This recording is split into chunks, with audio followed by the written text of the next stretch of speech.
should OTT platforms, the over-the-top platforms, be regulated by the government of India? That's the issue we are looking at. Let's look at the two sides.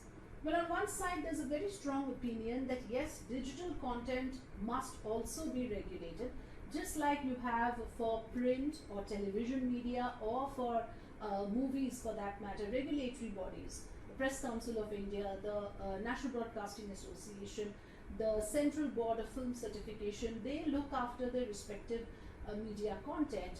But what about digital media? It has not been regulated by any such statutory body, and therefore there is a strong opinion now that it's high time to regulate this content. Why do people feel so? One of the reasons is because much of this content which is unregulated, of course, amplify bloodshed, or there is soft porn, or for that matter there is at times also misinformation and say biases that are perpetuated. There is misogyny. So all of that would influence especially the young minds, the impressionable minds, and also in a country like ours where communal riots are not uncommon. Sometimes when there is bloodshed and gore, that could incite communal passions. So there needs to be some sort of a mechanism that watches over, that sort of regulates the content which is so freely available, because now with the proliferation of smartphones, the digital penetration in our country is huge, which means that the bulk of the population have access to this content, and Indian audience is now aware, and this content is available to them, and this is unregulated. So that is where the danger lies. Secondly, it's not unknown to anyone that there is this huge issue of fake news and misinformation that often creates, again, violence and disruption in society, and there is no way to check it. In the absence of a statutory body, it becomes very difficult to fix responsibility, to seek accountability, or even for that matter, to take punitive action. Therefore, the view is that this content must also be brought under certain regulatory mechanism. The other issue is that with the coronavirus-induced lockdown, a lot of filmmakers have released their movies online in these digital platforms. So they probably managed to even bypass the basic scrutiny that is done before a movie release. And that again can be a problem, because it allows you to subvert the already existing system as well. On the other side, well, again, the argument is that the moment you allow government regulation, it could mean censorship. Why do we need a moral guardian? Why should the government be telling us what to watch and what not to watch?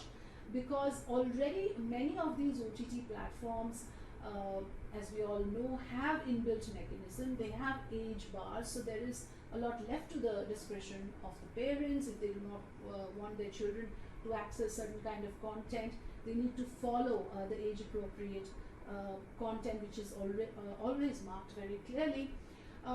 Then the issue is, well, you always have the option of using a child lock as well, which most parents are aware of. So who are we trying to protect? Why should adults be told what to watch and what not to watch? Especially because this is private viewing. This is not not broadcast in public.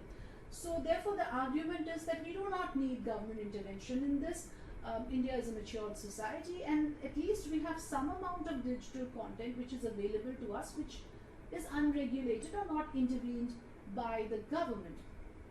So that is the first point. And of course, the other argument against this is that a lot of times this would crush the creative liberty and the freedom of expression of filmmakers and artists, and so much of content is now available which artists would not even have dreamt of creating in any other conventional platform. If it was not for OTT, we would have not had this kind of content available to us. So the issue of curbing creative liberty, crushing freedom of expression is always there. And also now what we know is that there is of course a lot of self-regulation in news websites, for instance, are already under the ambit of a lot of self-regulation that they have to do, which therefore it would be rather misleading to say that there is no regulation that exists. For instance, I'll tell you for the sake of clarity, that when it comes to news websites, there is absolutely no need for further regulation. The reason being there is at least 4 to 5 layers of regulation, including Indian Penal Code. The 30 to 40 sector-specific acts already exist, besides, of course, the Copyright Act. And then you have the PCI norms, the Press Council of India norms, and the Cable Act. So all of these acts already cover bulk of the issues that could prove to be detrimental to society, and therefore there is no need for any extra government regulated mechanism. In addition, all news websites follow the IT Act and have grievance officers in place to handle complaints within a specific time period.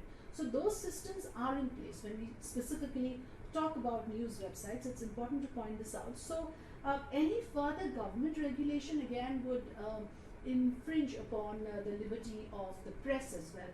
So those are the two sides. Thanks for watching Two Sides with Afrida.